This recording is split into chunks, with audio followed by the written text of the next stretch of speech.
સૌ જીવ જે વ્યક્ત છે એ અવ્યક્તમાં સમાઈ જાય છે. એટલે અહીંયા એનું જ્ઞાન લુપ્ત થઈ જાય છે એવું કહેવામાં આવ્યું છે. વ્યક્ત હતા જીવ બધા બે જે આવિર્ભાવ થયો હતો એ બધું અવ્યક્તમાં સમાઈ જાય છે.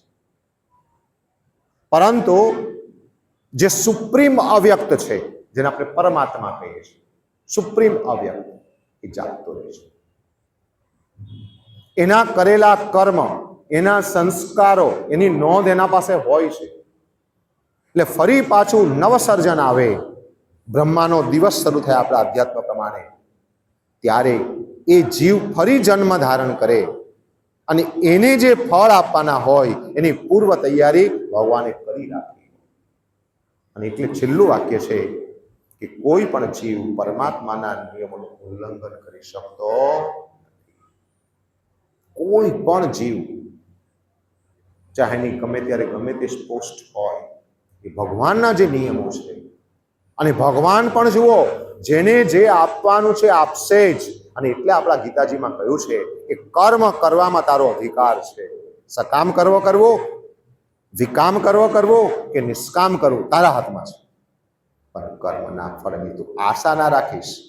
એનો મતલબ આશા ના રાખીશ એનો મતલબ એવું નથી કે તને નહીં આપે. ઓફર નિયમ છે કે હું આપીશ, સચોટ આપીશ, ચોક્કસ આપીશ, પણ જે જરૂરી છે એવું જ આપીશ. એટલે કે તારો અધિકાર નથી. તું ડિમાન્ડ એની ના કર. અને એટલે આપણે એમાંથી શીખવાનું છે ગીતાજીમાંથી કે કર્મ કેવા કરવા, એમાં આપણી બુદ્ધિનો ઉપયોગ કરીએ, આપણી વિવેક બુદ્ધિનો ઉપયોગ કરીએ. કારણ કે ભગવાન તો સ્પષ્ટ કહે છે કે હું કોઈનું ઉલ્લંઘન નિયમનું થવા દઈશ નહીં.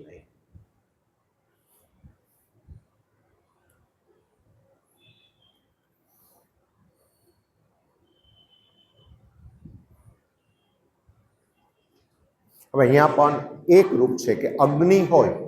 હવે નાનું લાકડું હોય એમાં આપણને નાનો અગ્નિ દેખાય, મોટું લાકડું હોય તો આપણને મોટો અગ્નિ દેખાય, બહુ જ મોટું વટવૃક્ષ હોય તો બહુ જ મોટો અગ્નિ દેખાય, દિવાસળીમાં નાનો અગ્નિ દેખાય.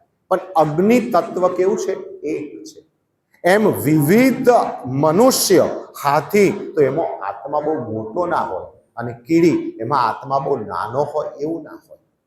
આત્મ તત્વ તમામે તમામમાં એક સ્વરૂપ હોય. આમ આત્મ તત્વ એક સરખું છે એવું અહીંયા વલણ છે. પછી આપણે ત્યાં અહીંયા ઘણા શ્લોક કાઢી નાખ્યા છે. એમાં છે કે ભાઈ અંગૂઠા જેવું છે ને આવું છે ને એવું બધું છે, એ ઋષિની કલ્પના માત્ર છે. પણ આત્મ તત્વ, અગ્નિ તત્વ એકેમ. અગ્નિ તત્વની લાક્ષણિકતા એક, નાની દિવાસળી સળગાવો દજાય ના એવું બને, અને મોટું લાકડું સળગતું એક હોડી સળગાવી દજાતું ના એવું બને, નાની દિવસળી તાપ ના આપે એવું બને, એમની પાળન શક્તિ ના હોય એવું બને ના બને. તો અગ્નિ તત્વ નાનું હોય કે મોટું હોય, સ્વરૂપ ગમે તેવું હોય, એની બધી લાક્ષણિકતાઓ હોય. એમ નાની કીડીમાં આત્મા હોય કે મોટા હાથીમાં આત્મા હોય કે ડાયનાસોરમાં આત્મા હોય, મનુષ્યમાં રાજામાં આત્મા હોય, એ બધાનું આત્મતત્વના લક્ષણો કેવા હોય? સરખા જ હોય. અને એવું જ બીજું ઉદાહરણ આપે છે એ વાયુનું. વાયુ આપણે નાના ફુગ્ગામાં ભરું તમને નાનો લાગે, મોટા ફુગ્ગામાં ભરું તો મોટો લાગે. આ રૂમનો ભરું તો આ રૂમનો લાગે, મહાઆકાશનો જોઉં તો મહાઆકાશનો લાગે, મઠાકાશમાં જોઉં તો મઠાકાશ જેવો લાગે, ડબ્બીમાં ભરું તો ડમ્મી જેટલો લાગે, બોટલમાં ભરું તો બોટલ જેટલો લાગે. પણ વાયુ તત્વ તો એક જ, એના ઓલ ફંક્શન્સ એક જ પ્રકારના. આમ આત્મ તત્વની એકરૂપતા દર્શાવવાની ઋષિએ સરસ પ્રયાસ કર્યો છે. હવે સૂર્ય એ વિશ્વની આંખ છે. મારી આંખમાં તકલીફ થાય તો સૂર્યની સાથે દોષ દર્શન કરી શકાય નહીં. આમ સંસારના દુઃખ છે એ આપણને લાગુ પડે, પણ કોને લાગુ ના પડે? આત્મ તત્વને લાગુ પડે નહીં. અહીંયા આત્મ તત્વ તરીકે આંખનું ઉદાહરણ આપીને સમજાવ્યું છે. હવે સર્વ પ્રકાશનું પ્રકાશાત્વ અહીંયા છે ને, સાંભળો. આપણા મન, આપણી બુદ્ધિ, આપણી ઇન્દ્રિયો, એ બધાને પ્રકાશ આપનાર આત્મા છે. પ્રકાશ આપનાર કોણ છે? આત્મા. આત્મા છે એટલે જ આ પ્રકાશિત થાય છે, અને એટલે એ નથી હોતો ત્યારે આપણા શરીરને મૃત શરીર કહેવામાં આવે છે. ચેતનતા ગુમાવી દે છે. આત્મા જાય છે ત્યારે પ્રાણ શબ્દ નથી બોલતો, પ્રાણ શબ્દ નથી બોલતો. આ ઋષિમુનિના કહેવા પ્રમાણે આત્મા કહું છું.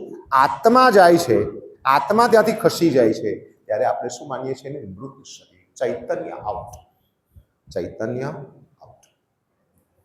એટલે અહીંયા બહુ જ મહત્વની વાત આપણને કહેવામાં આવી છે કે આત્માથી જ બધું પ્રકાશિત થાય છે, અને આત્માને પ્રકાશિત કરવા માટે જ નથી સૂર્યની જરૂર નથી, ચંદ્રની જરૂર નથી, તારાની જરૂર નથી, અગ્નિની જરૂર.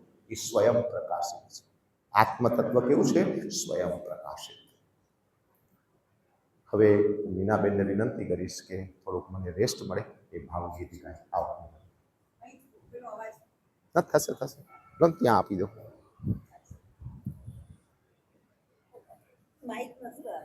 અરે મસ્ત મજા આવશે.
વાલો કરે તે તમે કરી દો એ આકાશે આદર તમે રાખી દો મારો વાલો કરે તે તમે કરી દો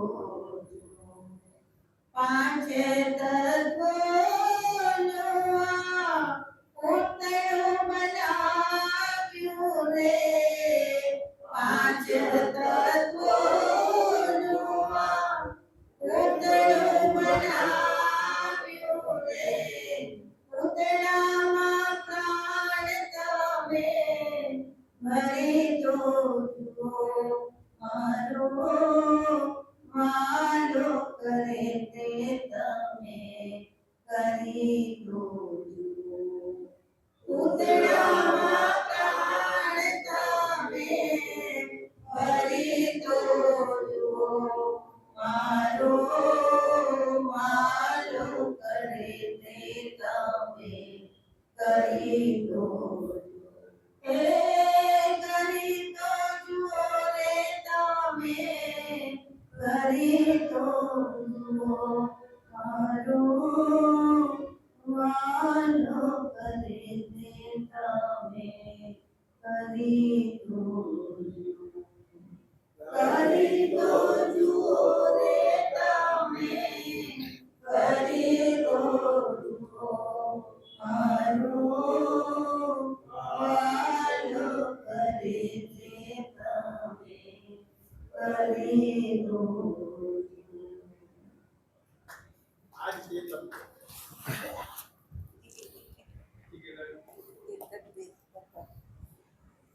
આ એટલા માટે ભાવગીત રજૂ કરાયું કે સીતાફળમાં જે રીતે દાણા ગોઠવેલા હોય છે, દાડમમાં દાણા ગોઠવેલા હોય છે, શેરડીમાં જે રસ મૂકેલો હોય છે, કે આપણા પાંચ મહાભૂત શરીરમાં જે પ્રાણ અથવા તો આત્મા સિંચિત કરેલો હોય છે, આમાંનું કંઈ આપણે કરી શકતા.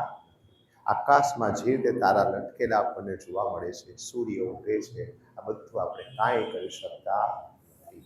છતાં આપણામાં કયો ભાવ હોય છે? અહમ ભાવ. આત્મભાવ હોવો જોઈએ. કયો ભાવ ના હોવો જોઈએ? અહમ ભાવ શૂન્ય. અને આ જ વસ્તુ કોણ કોને સમજાવે છે? યમરાજા નચિકેતાને સમજાવે છે. જે છો એ હું જ છું, આત્મા જ છે, એ જ પરમ આત્મા છે. હવે બહુ સરસ બાબત પર આપણે આગળ ચાલીએ છીએ. આ સંસાર વૃક્ષ, અશ્વત્થ વૃક્ષ, જરા 3 વાર બોલો, કારણ કે આ મને નતું બોલતા આવડતું. મીનાબેને મને શીખવાડ્યું. અશ્વત્થ બોલો તો. અશ્વત્થ. હું અસ્વસ્થ બોલતો હતો, ખ્યાલ આવે? અશ્વત્થ. ના નથી, જોશથી નથી બોલાતું. અશ્વત્થ, બરાબર? એટલે કે શાશ્વત, એટલે કે શાશ્વત. આ શાશ્વત વૃક્ષ છે. હવે આ તમે સમજો. અમને ત્યાં ગીતાજીમાં કહ્યું છે એનાથી કંઈક વિરુદ્ધ જોવા મળશે. જરા સાંભળો પાછું. કેટલામાં વંચાવું છું, કારણ કે શિક્ષક છું ને જીવે, એટલે કેવી રીતે મગજમાં દ્રઢ થાય એ સારું.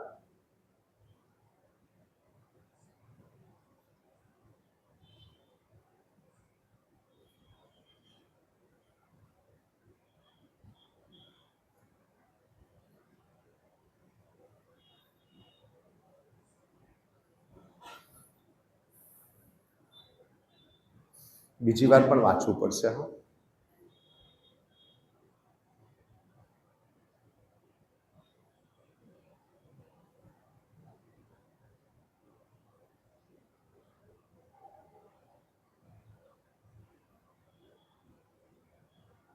હવે જુઓ, જેનું મૂળ ઉપરની બાજુમાં, એટલે પરમ તત્વ ઉપર છે. સાંભળો, વિશ્વ દર્શન બતાવ્યું ને તો ચારેય બાજુ હતા. ઉપર હતા, નીચે હતા, ઉત્તર, દક્ષિણ, પૂર્વ, પશ્ચિમ. હા, એટલે આ ખાલી એક ઉપર પેલું રૂપક છે કે ઉપરની બાજુ. એના માટે ઉપર નીચે આજુબાજુ ઉત્તર દક્ષિણ પૂર્વ પશ્ચિમ કશું છે જ નહીં. આ એક સમજવાનું છે.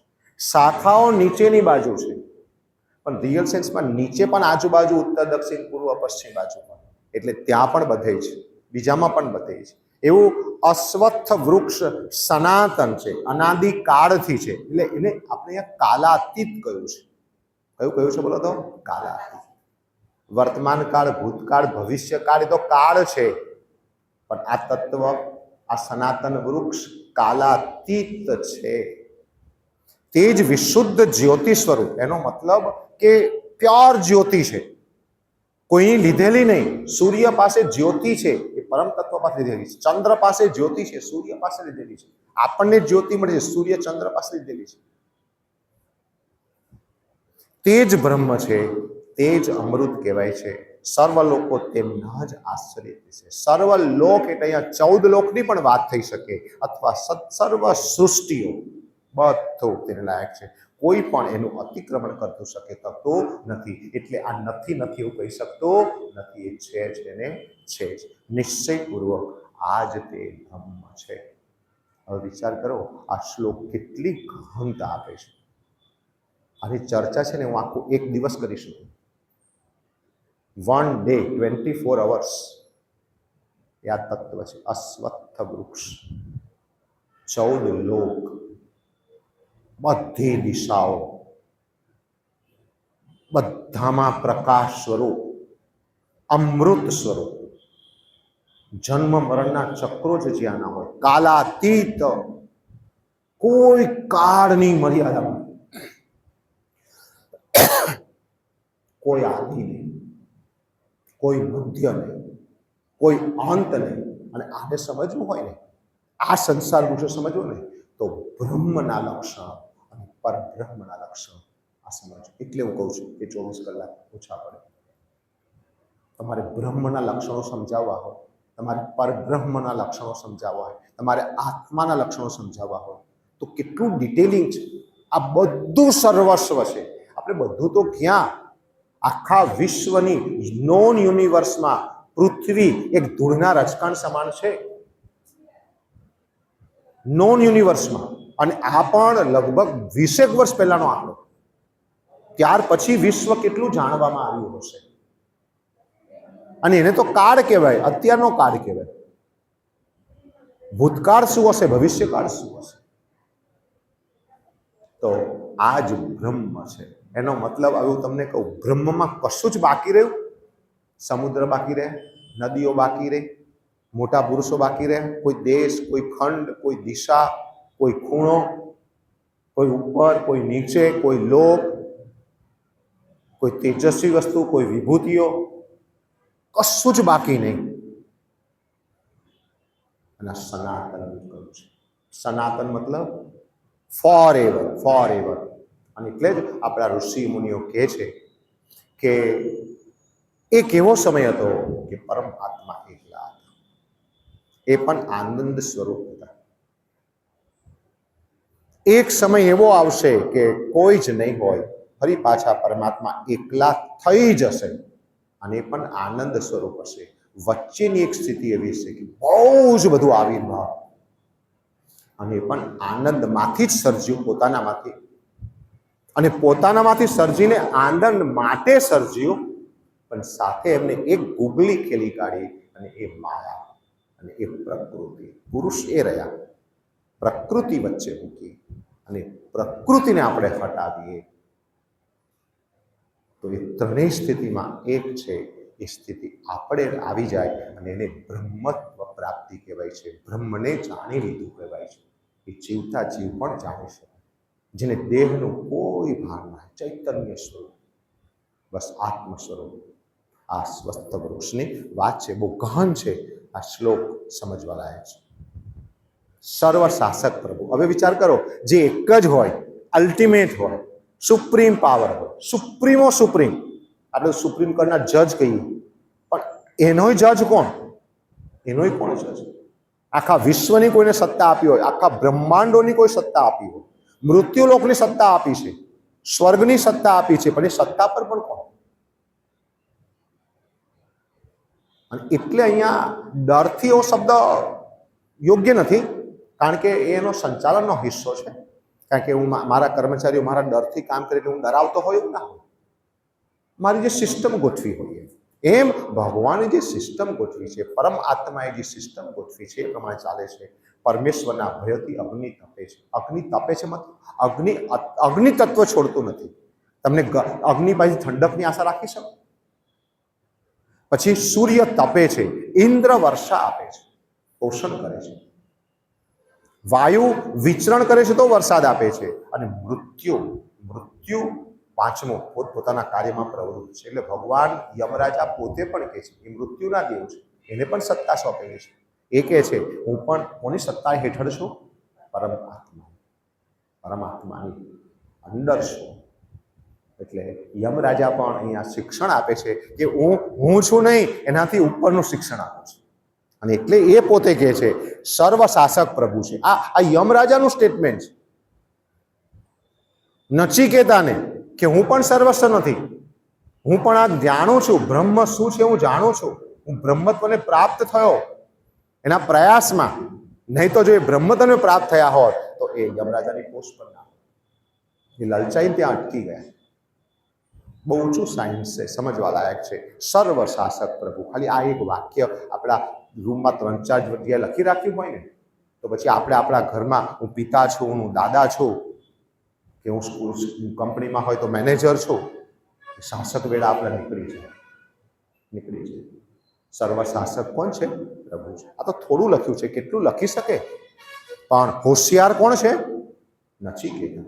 એ ટૂંકમાં સમજી જાય એવું છે. 3 ઉદાહરણ જ આપ્યા ખાલી. ઈશ્વરના જ્ઞાન વિના પૂર્વ જન્મની પ્રાપ્તિ થયા કરે છે. આપણે એકવાર વાંચીએ. આ એટલા માટે વાંચવાનું, એક વાર જરા 2 વાર પણ વાંચો, કારણ કે આ બહુ જ ઇમ્પોર્ટન્ટ છે. એક શ્લોક.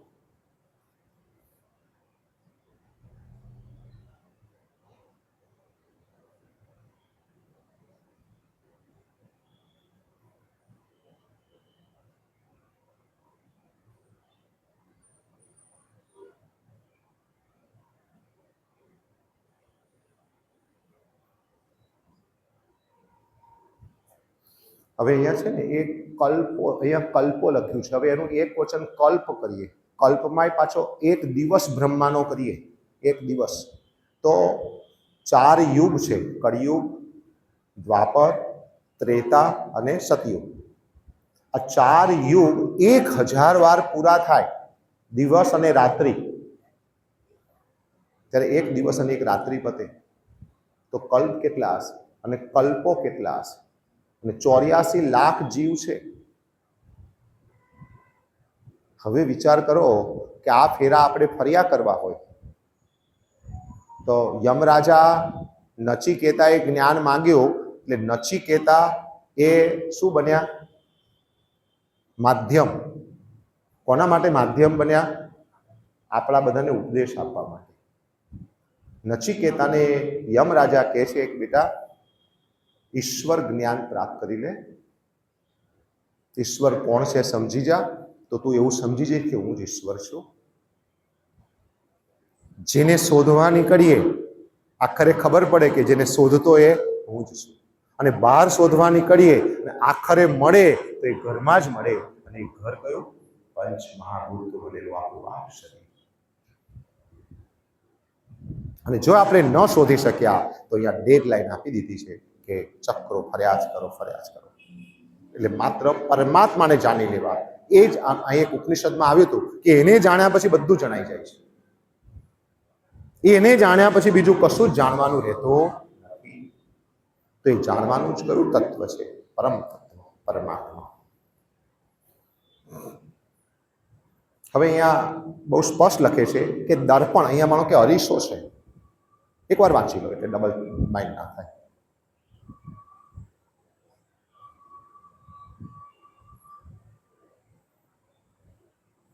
એની પહેલા 2 જ લાઈન મુખ્ય છે, પછી આપણે સમજવાની કોશિશ નહીં કરીએ.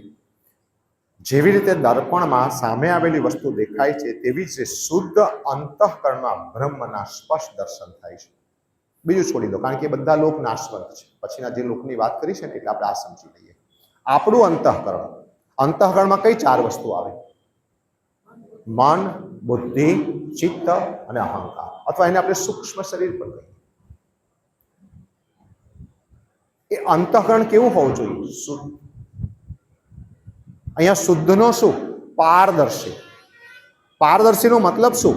આપણામાં રહેલો આત્મા, એ આત્મા જે અવાજ કરે, બોલે, એ આત્માને આ જે ગાઈડ કરે કે બેટા ના કરીશ, આ યોગ્ય નથી, અથવા જે કર્યા પછી અંદર ડંસ રે, રે મેં આ ક્યાં કરી નાખ્યું, નતું કરવા છે. જેમ અહીંયા પ્રતિબિંબ દેખાય, એનો મતલબ ભાઈ આંખોથી આપણે પ્રતિબિંબ નથી જોવાનું. આ કહેલા શબ્દો છે, એના ગૂઢાર્થ શું છે, રહસ્ય શું છે, એમાં આપણે ઊંડા ઉતરવાનું છે. શુદ્ધ, પવિત્ર, સમ્યક અંતઃકરણ મતલબ શું? જે બુદ્ધિ સ્પષ્ટ કે આ કરાય અને આ ના જ કરાય, આનામાં જ ટાઈમ અપાય, આનામાં ટાઈમ ના અપાય, આનું જ ચિંતન કરાય, આનું ચિંતન ના જ કરાય, આવું જ જોવાય, આવું ના જોવાય, આવું જ મનમાં સંગ્રહી રખાય, આવું ના સંગ્રહી રખાય, આવું જ ચિંતન થાય ચિત્તથી, આવો જ નિર્ણય લેવાય બુદ્ધિથી, આવું જ મનન થાય મનથી, જેને આપણે શુદ્ધ અંતઃકરણ. શુદ્ધ અંતઃકરણ એટલે પેલું શુદ્ધ દૂધ અને અશુદ્ધ દૂધ એવી વાત નથી. અહીંયા પ્યોરિટી ઇમ્પ્યોરિટીની વાત નથી. અહીંયા છે, આજે હું તમને કહું, આ વિશ્વનો એક પણ ગ્રંથ, એક પણ ગ્રંથનો એક પણ શબ્દ, એક પણ સદગુણ, એક પણ વેલ્યુઝ આપણે ના ભણ્યા હોય તો પણ એ ખરાબમાં ખરાબ વ્યક્તિને પણ કોઈને નુકસાન કે એને ખૂન કર્યા પછી અંતરાત્મા કબૂલ છે, ખોટું કર્યું છે. કયું જ્ઞાન? અંદર તો જ્ઞાનનો ભંડાર છે, અંદર તો જ્ઞાનનો ભંડાર છે. એવું કહેવાય છે કે જન્મોના કરેલા કૃત્યો લાસ્ટ મૃત્યુ સમયે તમારી ચીસોમાં નીકળે છે, આંસુમાં નીકળે છે, શરીર ધ્રુજે છે, કાંપે છે. અને એનો બીજો અનુભવ થાય છે, મનુષ્ય જ્યારે માતાના ગર્ભમાં હોય છે ત્યારે અનેક જન્મોના કરેલા કર્મો એને યાદ આવે છે. એ ક્યાં સંગ્રહાયેલા છે? અને એટલે આપણા શાસ્ત્રો એ પ્રૂવ કરે છે. ખબર છે, બાળક હાલે છે, બાળક કૂદે છે, બાળક ખસે છે, તમે માતાને પૂછો, એ વાલથી જુએ છે, પણ અંદર બેઠેલો આત્મા પકડે છે. કેવી સ્થિતિમાં ઊંધું લટકતું બાળક હોય છે. તો શુદ્ધ અંતઃકરણ, આપણા અંતઃકરણના અવાજને આપણે ઓળખીશું, એના ઇમોશન્સને, એની લાગણીને ઓળખીશું.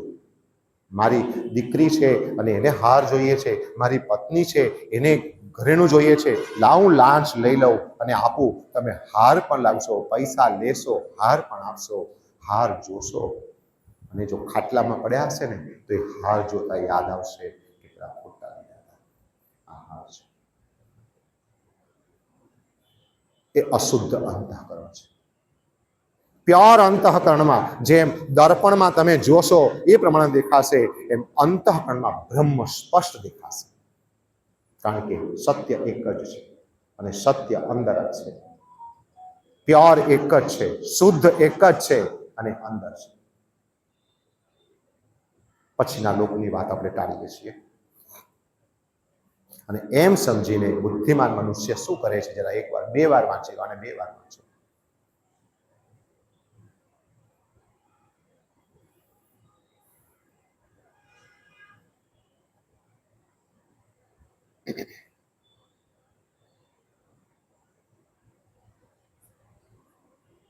હવે કે છે કે હું ઇન્દ્રિયો નથી, એટલે કર્મેન્દ્રિયો, જ્ઞાનેન્દ્રિયો, બોડી આખું આવી ગયું એમાં, એ હું નથી. એટલે કે આ પંચભૂતનું બનેલું શરીર હું નથી, હું નથી. આવું બુદ્ધિમાન મનુષ્ય સમજી લે છે. મન અને બુદ્ધિ જે કિંગ કહેવાય છે અંતઃકરણમાં, એટલે કે સૂક્ષ્મ શરીરમાં, એ સૂક્ષ્મ શરીર પણ હું. કરેલા કર્મો આપણી સાથે આગળ જાય છે, એ તો શું હોય છે? આપણા કરેલા કર્મ છે, આપણી વાસનાઓ છે. તો હું તમને માનું કે એક જન્મમાંથી બીજા જન્મમાં જાય છે, પ્યોર તત્વ એક જ જાય છે, પાસ ઓન થાય છે આગળ. જે અટકતું નથી, જે મરતું નથી, જે એ તો પાસ ઓન જ થયું. સાથે જે પાસ ઓન થાય છે એ આપણું પાસ ઓન થાય છે. આપણે એક ઘર ખાલી કરીએ અને બધો માલ સામાન ટેમ્પામાં ભરીએ અને ટેમ્પો લઈ જઈએ અને બીજી જગ્યાએ ઉતારીએ, એ રીતે. અને જે વ્યક્તિ આ સમજી લે છે કે હું ઇન્દ્રિયો નથી, તો ઇન્દ્રિયોની કોઈ ભાંજગડમાં માણસ પડશે?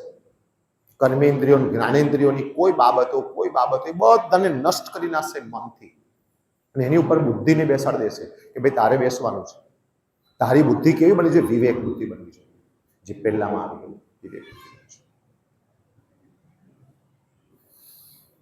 હું શરીર નથી, હું એમનાથી સર્વથા ભિન્ન ચેતન, ચૈતન્ય, આત્મા, વિભુ, પરમાત્મા છું. હું આ શરીર નથી, હું ઇન્દ્રિયો નથી.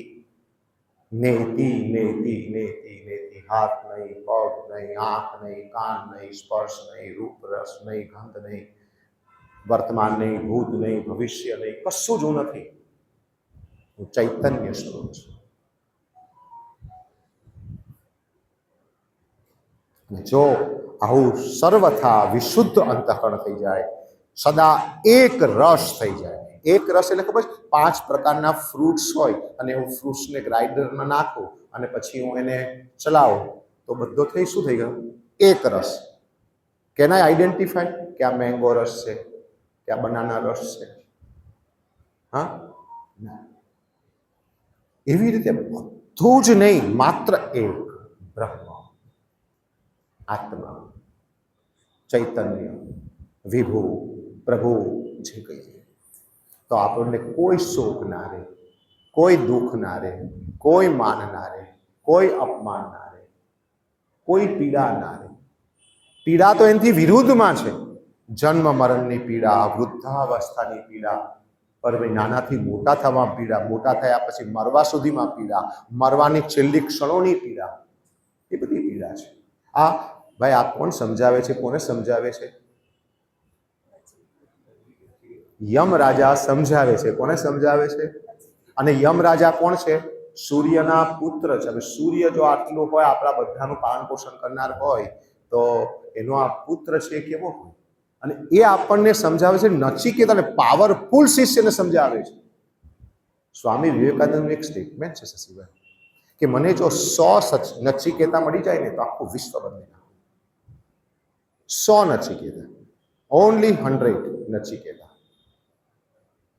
તો આખું વિશ્વનું પરિવર્તન કરી નાખે.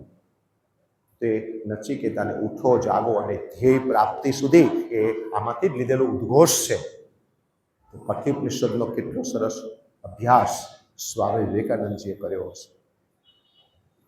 ક્યારેક એ તમે જુઓ, અહીંયા ધ્યેય પ્રાપ્તિ સુધી, ધ્યેય પ્રાપ્ત કયો છે? બ્રહ્મ પ્રાપ્તિ. એ તો આપણા ત્યાં આગળ કોલેજમાં, સ્કૂલમાં આ સ્ટેટમેન્ટ કરીને 80%, 90% ડોક્ટર બનવું છે, એની મને ધ્યેય ગણે છે. અને નચી એ આ ઉપનિષદનું વાક્ય છે. હમણાં આપણે ગયા વખતમાં જોયું હતું. તો ધ્યેય પ્રાપ્તિ કોણ છે? નચિકેતા કોણ છે? એને આ શિક્ષણ અપાઈ રહ્યું છે. અને પછી જો આપણે તમે કલ્પના માત્ર કરો, આમ આંખ બંધ કરી અને રાત્રે એક મેડિટેશન કરો કે હું આ શરીર નથી. હવે અંદર મન ચાલે છે, એ મન પણ હું નથી. કોઈ નિર્ણય કરે છે, બુદ્ધિ પણ હું નથી. આ પ્રાણ ચાલે છે, એ પણ આવ જાવ કરે છે, એની પર મારો કોઈ કંટ્રોલ નથી, એ પણ હું નથી. અને એવું કરીને સુઈ રહું, બસ. આમાં એક નાની વાર્તા છે, જો બહુ ટૂંકમાં કહી દો, ઝડપથી કહી દો. એક ગુફા હતી, ગુફાનું દ્વાર નાનું હતું, અંદર એક સંત હતા, બાજુમાં નદી કિનારો ગંગાજીનો હતો. એને કહ્યું ચતુર્માસ મારે કરવા છે તો અહીંયા જ કરી લઉં. તો પેલો ગોવાળ મળ્યો, પેલા શું કરીશ? કે હું ગાયો ચરાવું છું. તો એક કામ કરીશ, થોડુંક મને દૂધ દરરોજ આપીશ? કે હું આપીશ. તો એકવાર મને આપી જશે. એ 4 મહિના સુધી દૂધ આપી ગયા. પછી એને એવું થયું કે આને મારે કશું આપવું જોઈએ. તો એને બોલાયો, અંદર રૂમમાં લઈ ગયા. તને બહુ જ પ્રિય શું? તો એક ભેંસ હતી એની પાસે, એ બહુ જાડી પાડીને બહુ સરસ. મને કહે છે મને આ ભેંસ બહુ ગમે, એની ઉપર હું બેસી જાઉં. તો કહે ધ્યાન બેન મને કરતા હતા કે તું તારી ભેંસનું ધ્યાન કર. પછી તો સંત જતા રહ્યા. 6-7 મહિને આવ્યા તો પછી એને પેલા તપાસ કરી, પેલો બાળક કઈ ગયો? તો બાળક ગાયબ થઈ ગયો. કે છે કંઈ દેખાયો જ નહીં. પછી કોઈ કહ્યું કે તો અંદર છે. તો અંદર ગયા તો પેલાને જાગૃત કર્યો બાળકને. તો એને વિધિ કરવી પડી, એને ધ્યાનસ્થ અવસ્થામાંથી બહાર લાવવા માટે. એને વિધિ કરી, તો બહાર નીકળે. કે હું બહાર નહીં નીકળું, મારા મોટા મોટા શિંગડા છે કે છે, અને ગુફાનું દ્વાર તો નાનું છે, હું નીકળી નહીં શકું. મારું, અને જો શિંગડા નીકળ્યા તો મારું પેટ તો બહુ જાડું છે, હું નીકળી નહીં શકું. તો ધ્યાન માત્ર એને ભેંસનું કર્યું તો ભેંસાવતાર થઈ ગયો. એનું મન, એનું ચિત્ત, એની બુદ્ધિ, એનું સર્વસ્વ ભેંસાકાર થઈ ગયું. અને પછી એને બ્રહ્મબોધ આપ્યો તો બ્રહ્મનું ચિત્ર એને કૃષ્ણ ભગવાન એની આકૃતિ એને એવું સ્પષ્ટ ચિત્ર એની આગળ રજૂ કર્યું અને એ મોક્ષને પામ્યો. આ છે આપણે જો કલ્પના માત્ર કરીએ, આંખ બંધ કરીને શરીર નથી, મન નથી, બુદ્ધિ નથી, ચિત્ત નથી, મને કોઈ વાસના નથી, શોક, હું નાશવંત છું, આવા મનન કરીને જો આપણે પ્રાર્થના કરીશું તો ભગવાન ચોક્કસ આપણને એવો સમય આપશે. હવે આ શ્રેષ્ઠતાની વાત કરી છે. હું એકવાર જોઈ લઉં, એકવાર વાંચી લો તમે, એકવાર વાંચી લો. બહુ સરસ છે. કદાચ આ જીવનમાં ઉતરી જાય ને તો બહુ આગળ જતા રહેશે.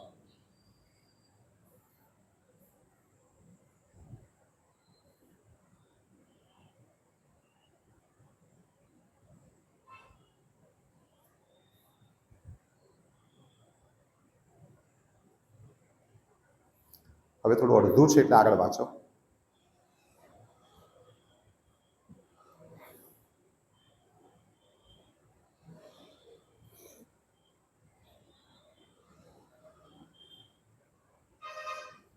જો ઇન્દ્રિયો કરતા મન શ્રેષ્ઠ. શ્રેષ્ઠ એટલે પાવરફુલ. મન કરતા બુદ્ધિ, બુદ્ધિ કરતા જીવાત્મા, જીવાત્મા કરતા અવ્યક્ત શરીર. અવ્યક્ત શરીર વાત કરી છે. અવ્યક્ત શરીર, અવ્યક્ત શરીર કરતા અવ્યક્ત શક્તિ. આ અવ્યક્ત શક્તિ એટલે માયા. અવ્યક્ત શક્તિ એટલે કોણ? માયા, જેને આપણે પ્રકૃતિ કહીએ છીએ. શું કહીએ છીએ? પ્રકૃતિ. અને પ્રકૃતિ અથવા અવ્યક્ત શક્તિ કરતા પરમ પુરુષ, જેને આપણે પુરુષ કહીએ છીએ. જેમ આખું સૃષ્ટિ સર્જન પ્રકૃતિ અને પુરુષથી થયું છે, તો એ પુરુષ શ્રેષ્ઠ છે. એ નિરાકાર છે, સર્વત્ર છે, વ્યાપક છે. અને જેને જાણ્યા પછી મનુષ્ય મુક્ત થઈ જાય છે, એનો મતલબ પછી એને કશું જ જાણવાનું રહેતું નથી. ફરી રિપીટેશન. ઇન્દ્રિય કરતા મન બળવાન, મન કરતા બુદ્ધિ, બુદ્ધિ કરતા જીવાત્મા, જીવાત્મા કરતા અવ્યક્ત શરીર, અવ્યક્ત શરીર કરતા અવ્યક્ત શક્તિ એટલે કે માયા, માયા, માયા પ્રકૃતિ. અને પ્રકૃતિ, માયા અથવા તો અવ્યક્ત શક્તિ કરતા પરમ પુરુષ પરમાત્મા એ શ્રેષ્ઠ. શ્રેષ્ઠ સાથે જ એ નિરાકાર, એ સર્વત્ર, એ સર્વવ્યાપક. અને એને જાણ્યા પછી માણસને કશું જ જાણવાનું બાકી રહેતું નથી. એ મુક્ત થઈ જાય છે. તે અમૃત સ્વરૂપ આનંદમય બ્રહ્મને પ્રાપ્ત કરી લે છે. કારણ કે બ્રહ્મ કેવો છે? આનંદમય. અલ્ટિમેટ, લાસ્ટ આ ઉદ્ભવ છે યમરાજાનો, નચિકેતાને છે. તો હું તમને કહું કે આપણે આમાંથી બેસ્ટમાં બેસ્ટ આપણે સ્વીકારવું પડે. આપણે 3 કપડાં બતાવે તો આપણે કયું લઈએ? બેસ્ટ. અને અહીંયા તો ફ્રી તમને કહું છું, ફ્રી. તમારે જે જોઈતો એ લઈ લો. આ બધું કયું મેં તમને?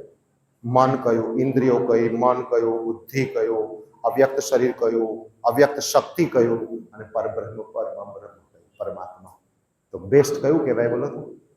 તો બેસ્ટ લેવા માટે જે બેસ્ટ નથી એને છોડવું જ પડે. એક જ લેવાનું કે. અને જો આપણે ઇન્દ્રિયો લીધી તો પછી ઘોડો ચાલુ, આપણો રથ દોડ્યા જ કરશે. બુદ્ધિ ને મન ને એ બધું એક્ટિવ થઈ જશે. પરંતુ અવ્યક્ત શક્તિ કરતા એમાં શ્રેષ્ઠ પરમાત્મા શ્રેષ્ઠ છે, જે નિરાકાર રૂપી સર્વત્ર વ્યાપક છે. એને જાણ્યા પછી મનુષ્ય મુક્ત થઈ જાય છે અને અમૃત સ્વરૂપ, આનંદ સ્વરૂપ બ્રહ્મને પ્રાપ્ત થઈ જાય છે. આવું એક વખત બન્યું હતું કે યુદ્ધ લડાતું હતું. જાણવા જેવું છે. યુદ્ધ લડાતું હતું. હંમેશા યુદ્ધ પતે પછી વિરામ સ્થળ પર રથ જાય ત્યારે પહેલા શ્રી કૃષ્ણ ભગવાન અર્જુનને કે અરે શ્રી કૃષ્ણ ભગવાન પહેલા ઉતરી જાય અને ઉતરીને પાછળનો દ્વાર ખોલે અને પછી કોણ ઉતરે? અર્જુન. છેલ્લો દિવસ યુદ્ધ પૂરું થયું, સમાપ્ત થઈ ગયું, પછી રથ પહોંચ્યો. એટલે અર્જુન તો કાયમ બેઠેલો જ હોય, કારણ કે પહેલા કોણ ઉતરે? શ્રી કૃષ્ણ. પણ તે દિવસે અર્જુનને કહ્યું કે અર્જુન તું ઉતરી જા. તમે પહેલા, તને કહું છું તું પહેલા ઉતરી જા. એ ઉતરી ગયા અને પછી શ્રી કૃષ્ણ ભગવાન ઉતર્યા. અને જેવા શ્રી કૃષ્ણ ભગવાન પેલા જે ઘોડાના જે લગામ એને છોડે છે અને જેવો પગ એક અને બીજો પગ નીચે મૂકે છે, તરત જ મોટો બ્લાસ્ટ થાય છે અને આખો રથ બળી જાય છે. અર્જુન એક જ આંખે એમ જોયા કરે છે. તો કે છે આ તને શીખ છે કે તું એવો ભાવ ના લઈને ફરીશ કે મેં કર્યું છે. આ રથ પર કેટલાય પ્રહારો આવ્યા હતા, હું આગળ હતો, રોકનાર હું હતો, નહીં તો આ રથ તો ક્યાંનું ભસ્મીભૂત થઈ જાય. શ્રેષ્ઠ તત્વ કોણ છે એ આ ઉદાહરણ પરથી જે મહાભારતના યુદ્ધમાં પણ આ પ્રતીક કર્યું હતું.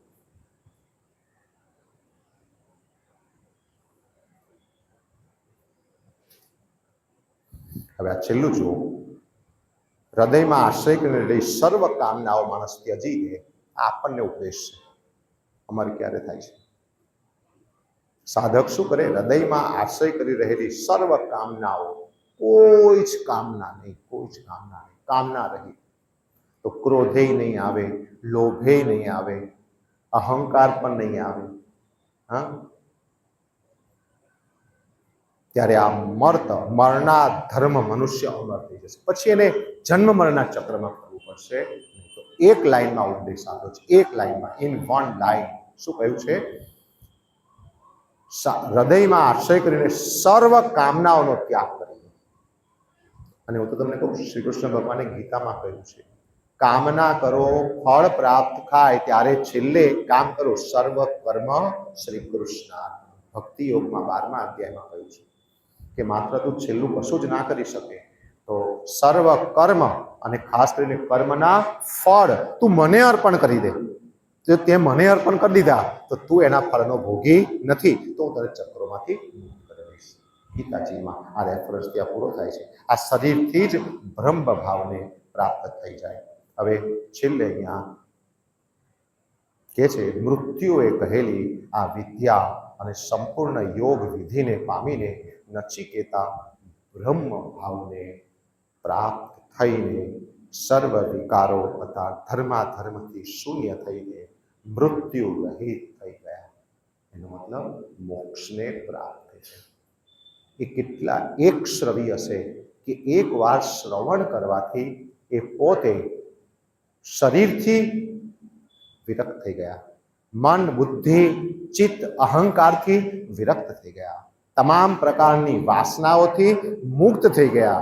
મારા પિતાજી પાસે જઉં અને પિતાજી મને ઓળખી શકે અને મને પ્રેમ કરે, એ પણ વિરક્ત થઈ ગયું, જતું રહ્યું અને બ્રહ્મ ભાવને પ્રાપ્ત થઈ ગયા. અને એવું કહે છે, આ ઋષિ કહે છે કે આ પ્રમાણે જાણશે તે પણ તેવો જ થઈ જશે. આ ભાવને જો આપણે પામીશું, આ ભાવ છે. ભગવાન ભાવના ભૂખ્યા છે એવું કહે છે. ભગવાન ભાવના ભૂખ્યા છે. તો હું તો ખરેખર પ્રણામ કરીશ યમરાજાને, પ્રણામ કરીશ નચિકેતાને, પ્રણામ કરીશ આ ભૂમિને, પ્રણામ કરીશ તમને બધાને, પ્રણામ કરીશ ઋષિ મુનિઓ જે શબ્દ દેહે આ ગ્રંથ લાવ્યા, પ્રણામ કરીશ પરમ પરમાત્માને જેમને આ મને તક આપી આપ સમક્ષ રજૂ કરવાની. સર્વ કર્મ શ્રી કૃષ્ણ. Thank you. જય શ્રી કૃષ્ણ.